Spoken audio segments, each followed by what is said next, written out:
15 জনের ওদের নাম ঠিকানা আছে, সেই সম্বন্ধে আমার কোনো বক্তব্য নেই।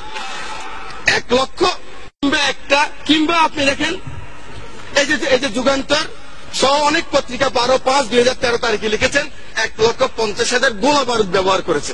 আমি সেই সম্বন্ধে বলতে চাই না, কিন্তু এই কওমি মাদ্রাসার মানুষগুলি, এই ফুরকানিয়া মাদ্রাসার মানুষগুলি, এই মাদ্রাসার মানুষগুলি, মসজিদের মুয়াজ্জিন ইমাম সাহেব, আপনাকে, আমাকে, সকলকে, অনেককে, যারা মুসলমান, আমার মা যখন আমাকে ফুরকানিয়া পাঠিয়েছেন, বিসমিল্লাহির রহমানির রহিম আমি যখন শিখলাম, আউযুবিল্লাহ শিখলাম, এই মানুষগুলির হাতেই।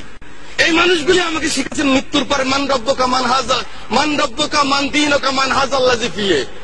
এই মানুষটাই শিখিয়েছে আমার মৃত্যুর পরে যখন কবরে রাখবেন, মিনহা খালাকনাকুম ওয়া ফিহা নুঈদুকুম ওয়া মিনহা নুখরিজুকুম তারাতুন উখরা।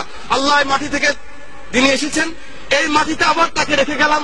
সেই মানুষগুলিকে একটা জিনিস আমি দেখেছি, মাননীয় স্পিকার, এভাবে কান ধরায় এই মানুষগুলিকে যখন এই কান ধরায় পিঠের মধ্যে লাথি মেরে যখন পার করেছে, গ্রাম বাংলার লক্ষ কোটি মানুষ তখন কান্না করেছে। মাননীয় স্পিকার, এটা কিন্তু আল্লাহ সহ্য করবে না।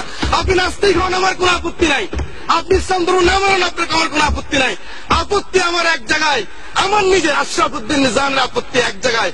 আমার কোরআন নিয়ে কথা বললে, আমার রাসূল নিয়ে কথা বললে, I am the last person. আমাকে জেলে নিবেন না কোথায় নিবেন আমার কোনো যায় আসে না, আমি কিন্তু প্রতিবাদ করবই করবো। মাননীয় স্পিকার।